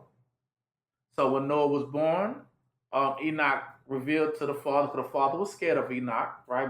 Scared of Noah, because when he came out, he was albino, with the how it goes. And he couldn't understand why he was different, right? But he was saying because he was created to move on. But everybody else in this world was going to what? Be flooded out. They was going to die. But Noah has been chosen to move on. So Enoch relayed that, and Enoch said, and before all this, I'm going to reveal to you some things, and then I have to go. But we all know Enoch is coming back in the end, right? In the book of Revelation, we know him and Elijah will be coming back. So he left some things for us to be prepared ourselves with. Enoch was one of the ones that first began to preach what we call righteousness. He laid the law. The law was given to him well before it was given to Moses. Enoch had it first. That was why Abraham, Isaac, and Jacob didn't have no commandments on stone. Because where the word was for them. In their what? In their heart. They had the word. The words they was learning from were the words of Enoch. Everyone knows that Abraham was raised under the teachings of Enoch. Because there was no Moses, was it? Moses had not even been born yet. So he learned under the of Enoch, and then he met also Melchizedek. So we know that this is who Abraham was taught under. That was his teachings. He taught Isaac the same, and he taught Jacob the same. And they taught the 12 tribes. So they was always under those teachings, well before there was Moses. And the only thing they always knew, Noah, just like Noah, his grandson, they taught and they preached what? Righteousness. That's what they preached. Righteousness. Okay?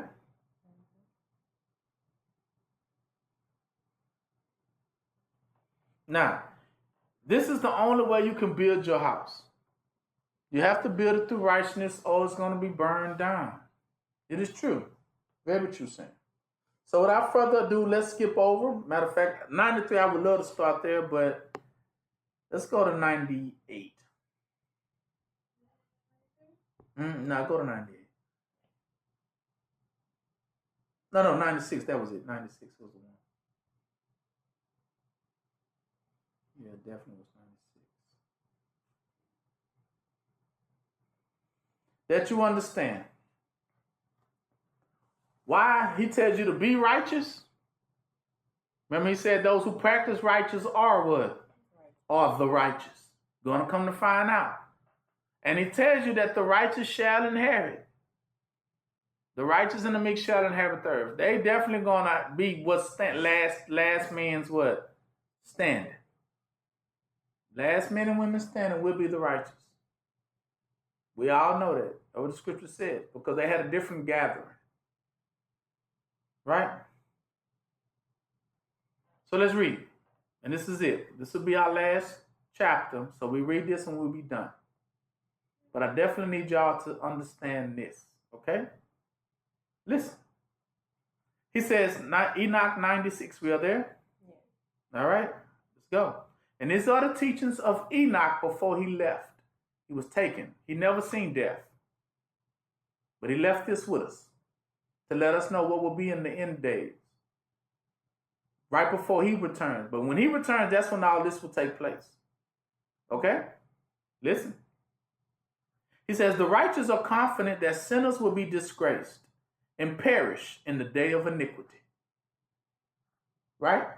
He already said that righteous are already confident because the Spirit has already showed them, gathered through righteousness, right? And they are confident that sinners will be what? Disgraced and perish in the day of iniquity. Verse 2. You shall yourselves be conscious of it. He's talking to the sinners. You yourselves shall be what? Conscious of it when it does come about. So it's not that they ain't gonna know. When sinners in them fall, they're gonna know exactly why. Right? They're gonna know why. Because the outwardly stuff was gonna what? Betray them that last day, wasn't it? They're gonna realize I was a fool. I didn't gather the right stuff. Because the righteous, you're going to gather what? Words, aren't you? The words of who? The laws of who? Yeah. You're going to understand perfectly what you need to do. And they're not going to have a clue. For the Most High will remember your destruction, he says to the sinners. And the angels shall rejoice over it. What will you do, you sinners? And where will you fly away in the day of what? Meaning, how will you escape? When you shall hear what? The words of the prayer of the righteous. Meaning, what you're going to do when you begin to hear what is already the righteous people have begun to conversate and communicate about. See, this is that communication he's talking about. When they begin to communicate, one righteous to the next righteous, from faith to faith. Me talking to you, and you telling somebody, and then somebody telling another person. When the righteous begin to start what? Communicating, what shall you do? Where shall you be able to leave? How? 3. You are not like them. Who? Sinner, you are not like the righteous at all. Who in this respect will not witness what? Against you. Because you are associates, not with the righteous, but you're associates with who? Sinners. See, those are who you made your friend. Remember, you cried to the world and the world had compassion. You and the world, y'all started helping what? Each other. But the righteous never what? Participated. In those days shall the prayers of the righteous come up before the Lord. See? Because he said the righteous got effective prayers, right? They can pray and things get what? Answered from Yah. When the day of your judgment shall arrive, sinners, and every circumstance of your iniquity will be related before the great and holy one. When everything you have ever did and every circumstance that you have ever participated in will be related, meaning recorded, right? And told to Yah what you have done by the righteous. 5. Then your faces shall be covered with what? Shame. While every deed you have committed and every deed that was strengthened by what? Crime shall be what? Rejected. Because Yah never told you to gather by what? Crime. Crime don't pay. So Yah didn't tell you to gather that way, did he? You got people that do evil to get stuff, right? That's crime. If you steal to get it, if you kidnap to get it, that's what? That's crime. Yah did not tell nobody you blessed because you gathered through crime. Matter of fact, Yah didn't even put that teaching out there. Who taught you to gather that way?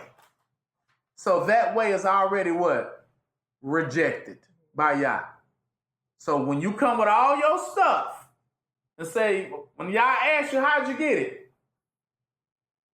If you say you got, well, I stole this, I taped that, I lied about that, all that was gathered through what? Crime. It will be what? It'll be rejected. Like, not going for it. Not approved. Not what? Not approved. Because he told you how you're supposed to gather, right? By what? Righteousness. And to communicate this to all your brothers and sisters that are righteous like you.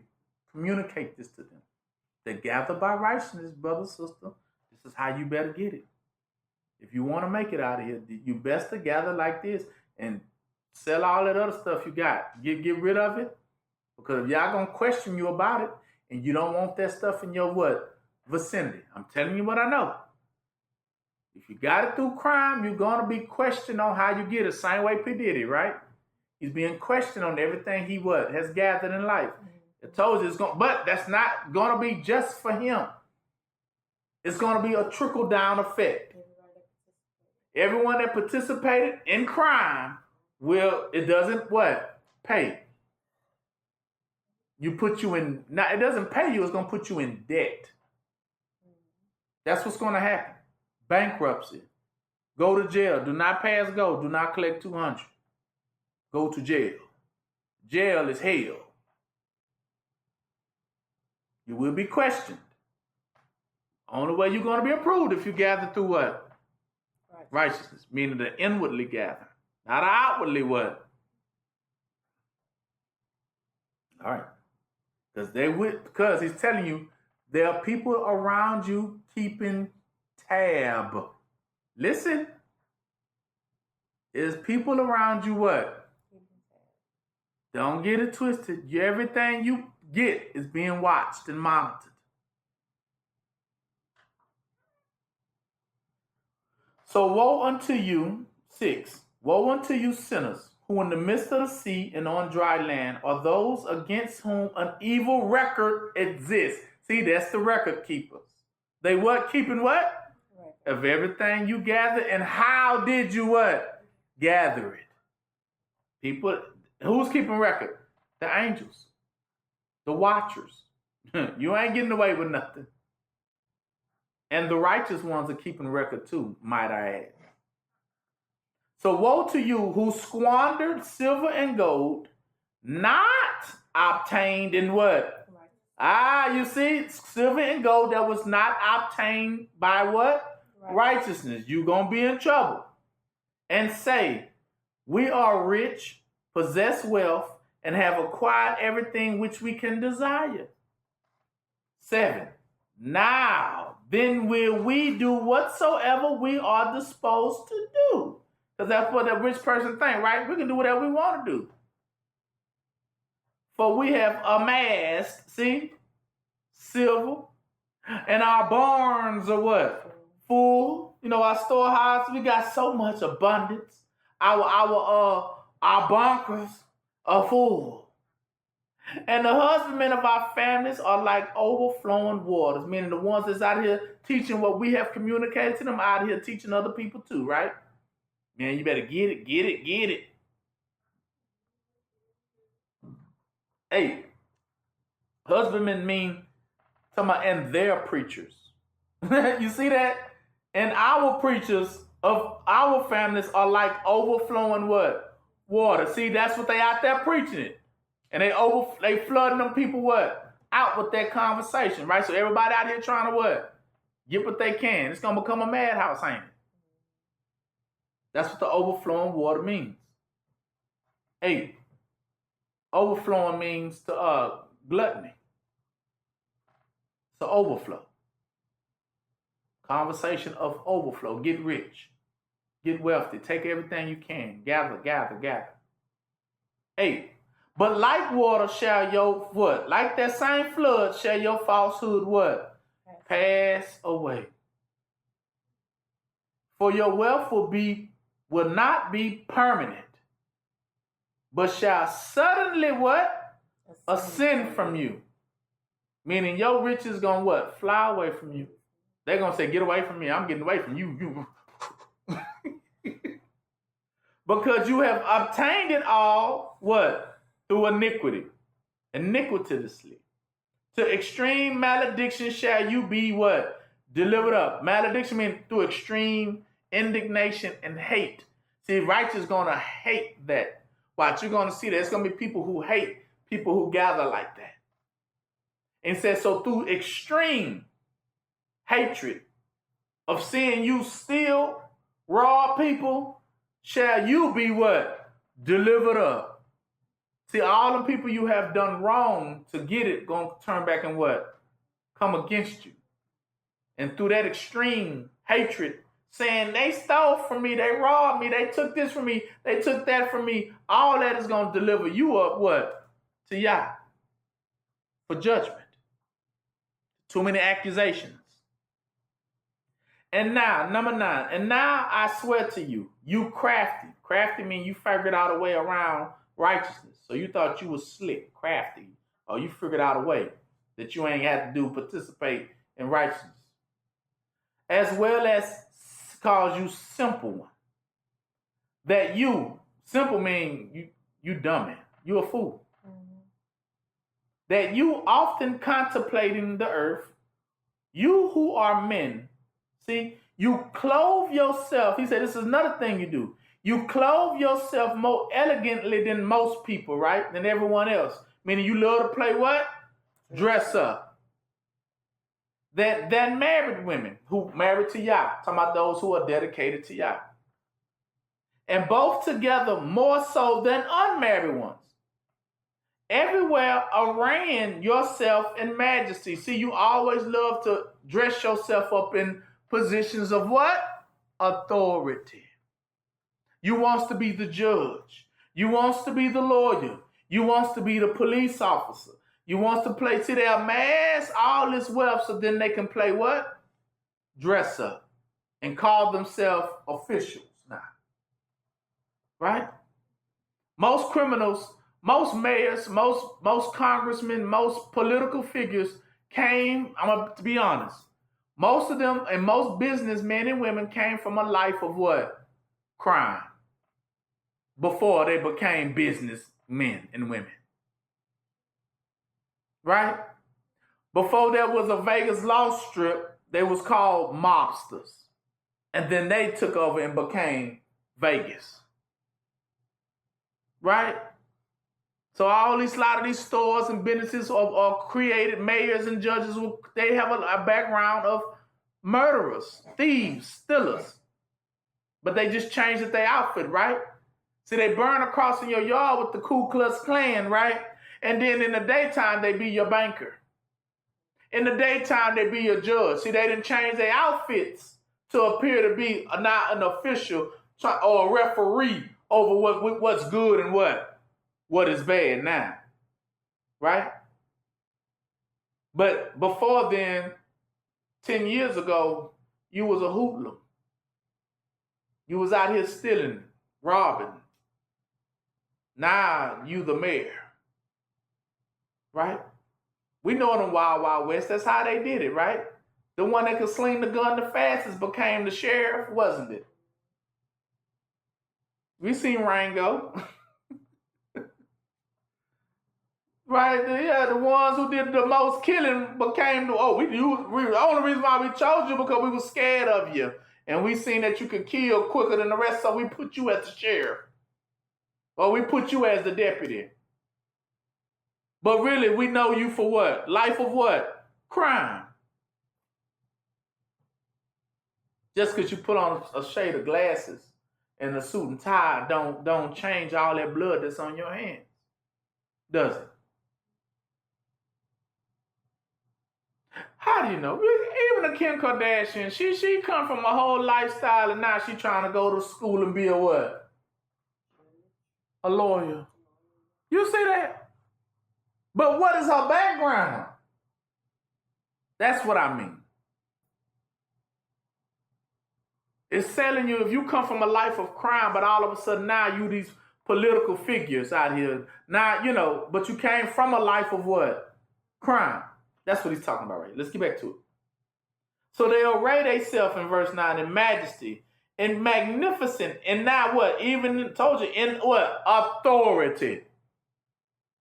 And in silver, but their gold, their purple, their honor, and your wealth, and your title, like water, shall what? Flow away. All that's going to be taken from you. Because it was never what? It wasn't you anyway. Nobody made you our president. No one made you our congressman, our governor. Who are you? 10. So erudition, therefore, and wisdom are not theirs. You see, that authority is not what? Theirs. Thus shall they perish together with their what? Riches, with all their glory, and with all their honors, and with all their labors, I will add. While with disgrace and with what? Slaughter. How is it going to be taken? With disgrace. Because they're going to put you to what? Shame. It's going to be disgrace. Because remember, what's done in the dark going what? So how it's going to be a disgrace? Think about how P. Diddy's situation came out. That's what they call a disgrace. Because they said, oh, we thought you was this type of person that we can get the keys to the city to. And then we come to find out, but in your nightlife, you what? You kidnapping, you sex trafficking. Now that's a total what? Now everybody turn their back on you because you have become now a what? A disgrace to that title. See, that's how they're going to get exposed. Like, oh, we thought you was, a good person, good citizen out of you. Ain't that. This is who you are. See, that mask going to get taken off of a lot of people. Exposing who they really what? They really are. See, everybody can put on a suit and tie and a big wig. But who are you really? When you leave here, what you do at night, we're going to find out. It's going to be exposed. He said, because what's done in the dark, what? It's going to come to light, because the question is, how did you get that what? Position. And how did you get your wealth? See, a lot of us they taught us, go get it, until the day of what? Judgment.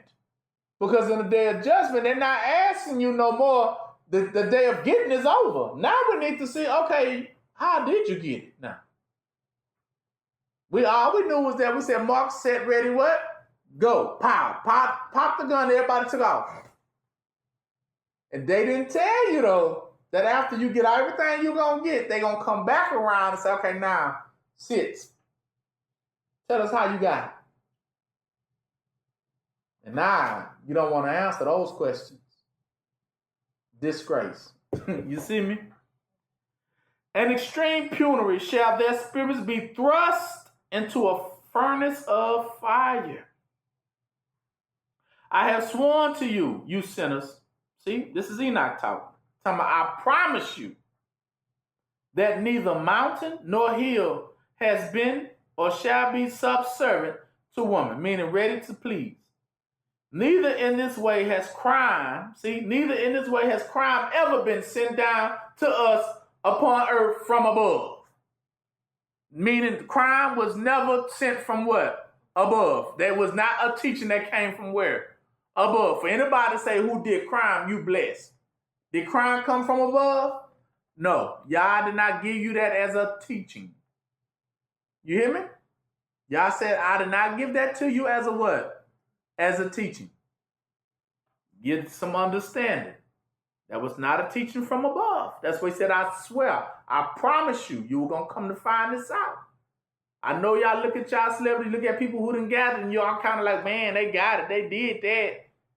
And you said, man, how they did it. It was how they did it, though.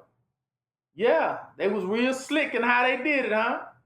And they swept a lot of stuff under the rug. And you said, man, that was a nice, I seen that. That's nice how they did that. I might want to try that way, too. But guess what? Crime is not a teaching from above. You're going to be rejected. If you tell y'all that's how you gather too. Well, I seen Anna Nicole do it. She found her a rich man, and I seen her do it. Tell me he gonna judge it. It's gonna be what? Rejected.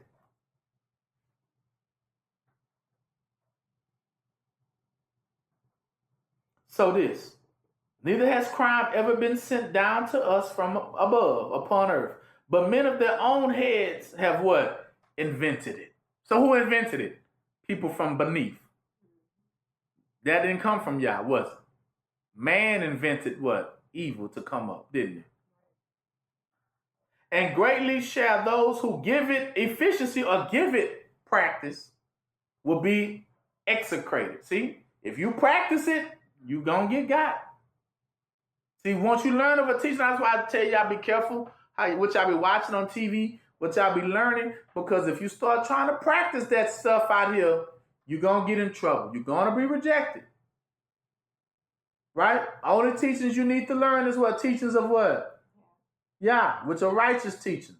These you can practice. He said, those who practice righteousness are what? Righteous. So don't be out here practicing that stuff you seen Slick Susie do, or you seen Mac and Mike do. Don't you try it. That's just there to cause temptation, ain't it? It's just there to deceive you. It's just there to deceive you, to try to get you to follow that path. So it can get you. You better not do what you see Iceberg Slim do. Or I don't know, just people, I'm just thinking randomly, people I done heard that people kind of idolize. They see people who do stuff, or what they call another one, the Mac, or whatever. I mean, just names. Dolomite, yeah, you want to over there. He had a good style. Let me try that. Yeah, so they'll see these styles that they see people carry about, and they try to copy that style. Be careful what style you try to what? Copy. It's going to get you. It's going to put you under judgment. Trust me, you better only follow styles of righteousness, and you better not follow no styles of somebody that you know doing evil, and you be like, man, I want to be like that when I what? Grow up. You better not model yourself after that. Okay, here we go. Barrenness shall not be previously inflicted on women, but on account of the work of her hands shall she die childless. I have sworn to you, sinners, by the holy, promise again, by the holy and great one, that all your evil deeds are disclosed or recorded and kept safe in a safe in the heavens, and that none of your oppressive acts are concealed and secret, meaning none of how y'all try to conceal y'all files and get y'all files sealed. In heaven ain't none of that stuff sealed. We know what you got going on. And it's going to be read back to your face. Think not in your minds, neither say in your hearts, that every crime is not manifested and seen. Don't think like it ain't going to be caught. In heaven, it is daily written down. Letting you know, in heaven, everything you do is written down what? Daily. Written down before the Most High. So there is somebody with a pen and paper in their hand every day, writing what you do down. Henceforth, shall it be manifested. See, by this very thing will it be brought out. For every act of oppression which you commit shall be daily recorded until the period of your condemnation. Meaning until the day of your what? Judgment. And you're already telling you what your fate, condemnation, you're going to be cast down. You're going to be what? Rejected. Woe to you, simple ones, or foolish, for you shall perish in your simplicity, in your own thoughts, your own imagination, your own inventions. You're going to die in your inventions. To the wise, you will not listen. See, you won't listen to the wise ones who telling you right. You won't listen to the preachers who preaching righteousness. And that which is good, you shall not even obtain it. Now, therefore, know that you are destined now to the day of destruction. You destined to it, sealed to it. Nor hope that sinners shall live. So that what he's telling you, a sinner doesn't even have hope that they're going to what? Live. But in process of time, you shall die. For you are not marked for what? Redemption. Meaning you are not selected for what? Redemption. You are not selected for salvation. You repeat, you are not selected for what? Salvation. There is no hope for a sinner. But you are destined, 19, to the day of the great judgment, to the day of distress and extreme ignominy of your soul. Woe to you, you who are obdurate in heart, who commit crime and feed on blood, whence it is that you feed on good things, drink, and are saturated, meaning you full. Is it not because our Lord, the Most High, has abundantly supplied every good thing upon the earth? To you there shall not be peace. To you, sinner, there shall not be what? So there is no happily ever what? After for a sinner and the unrighteous person. But let's find out what the fate will be for an unrighteous person. It is in the next scripture. Not only will they not find peace, see, the righteous have to get a reward too for being what? Righteous. See, when you practice righteous, it comes with a reward, right? So you're going to get peace. But let me tell you what else you're going to get. 21. Woe to you who love the deeds of iniquity now. Why do you hope? See, why do you got hope for that which is good? Why you think good gonna come? No, good ain't coming for you. There is no salvation, no deliverance, no redemption for you. But let's find out what's your reward. He says, know that you shall be given up into the hands of the who? The righteous, who shall cut off your necks, slay you, and show you no compassion, no mercy. I repeat, know you that you shall be given up into the hands of the righteous. And their job is to what? Cut off your necks, slay you, and show you no compassion or mercy or no salvation, no forgiveness.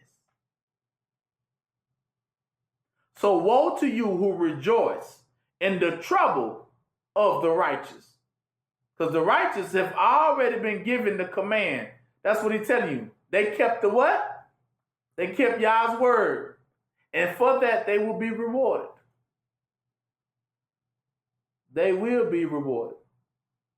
So that means a sinner gonna die by the hands of the what?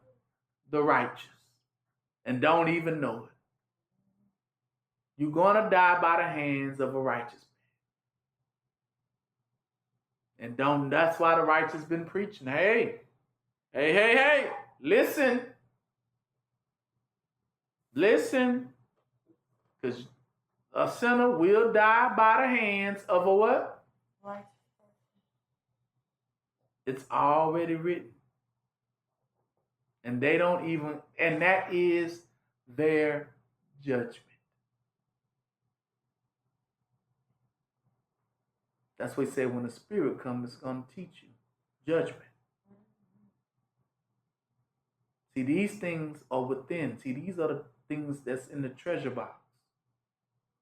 See, these commands, they don't know. See, that word is hid where? In the heart of a righteous person. They already know in their heart what they're going to have to do.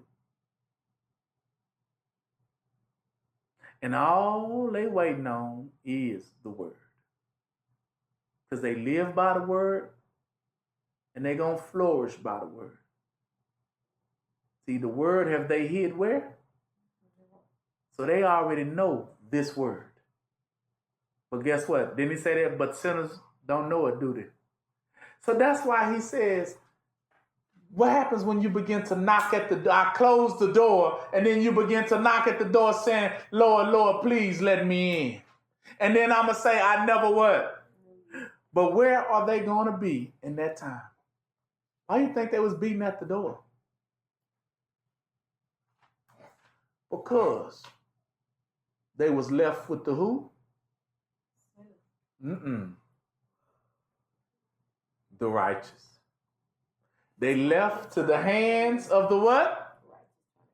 They exactly. They were trying to get away from their execution. Lord, Lord, please open the door. But everyone that's inside have been what? Saved. From what? That day of what? Judgment. Remember? Valley of what? Jehoshaphat. That was what they was beating at the door for. And he says, I never what? I don't know. Because you didn't know what?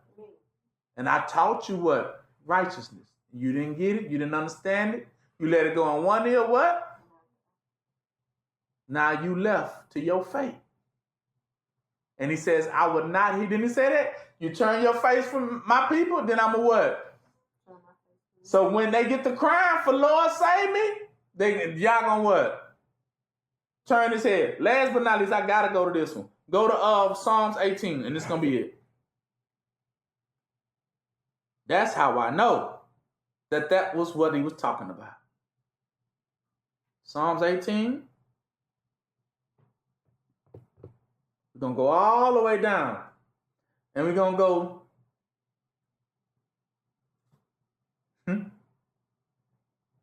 To verse 36.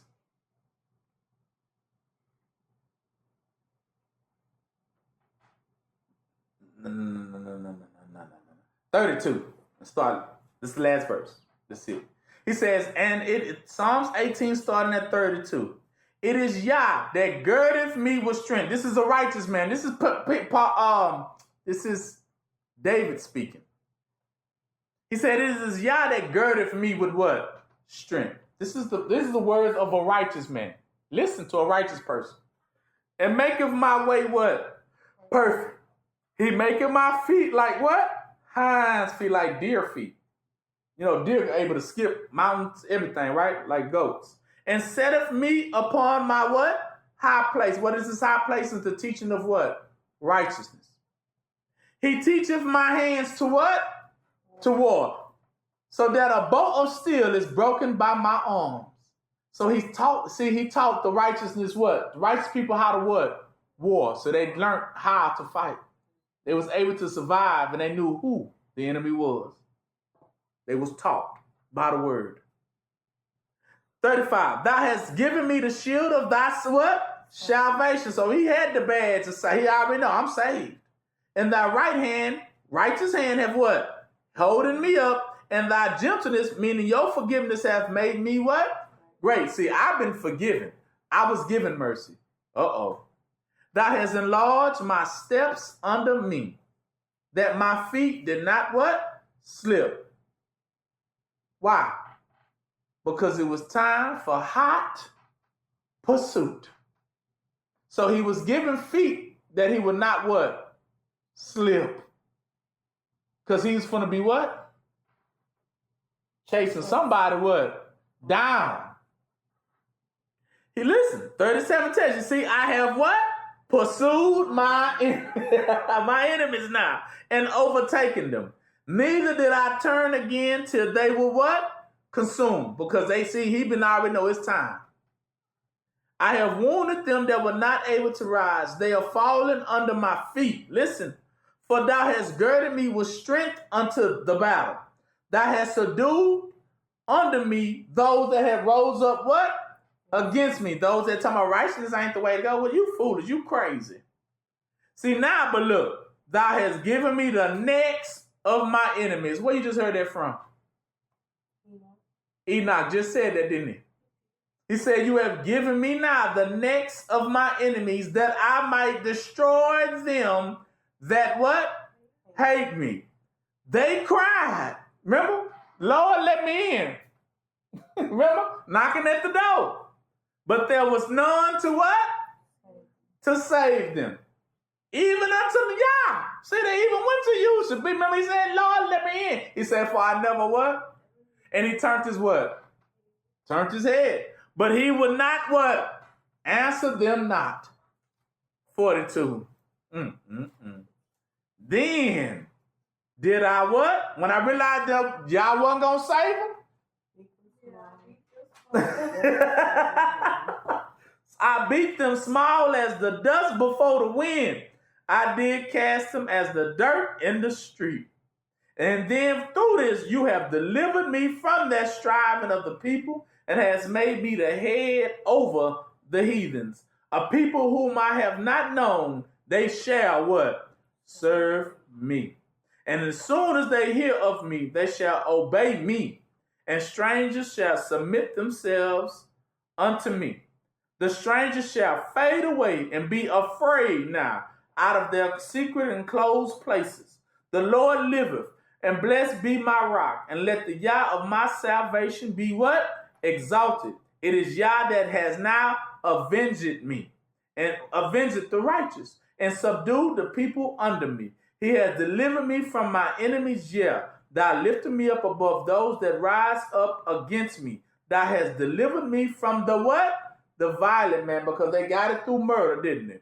They got it through evil. They got it through crime.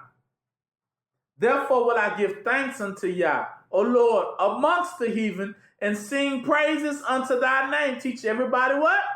Righteousness. Praise it. Great deliverance giveth he to his king, and show of mercy to his what? Anointed. To David and to his seed, what? Forevermore. Right there. That was what Enoch was reading. See, it was already, but without Enoch, you wouldn't have known what he was talking about in Psalms 18. That's why I always tell y'all the lost books, it seals the deal.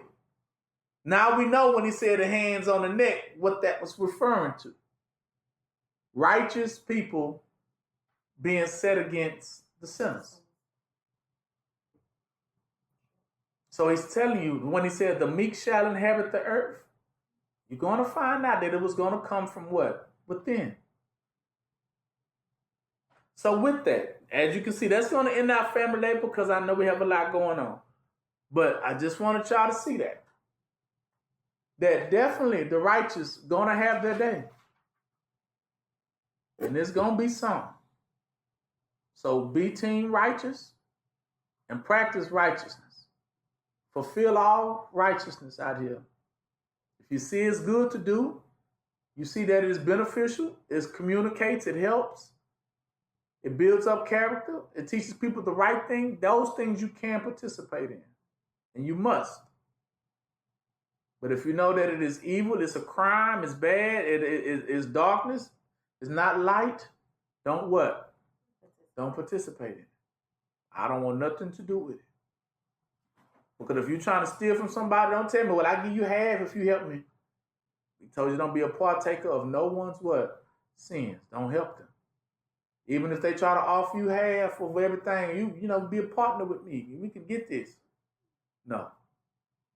Don't join hands with them. Because remember, it ain't a game for you. It's a debt because you're going to have to what? Pay it back. And we know when pay it back means you might end up losing your what? Your head out there.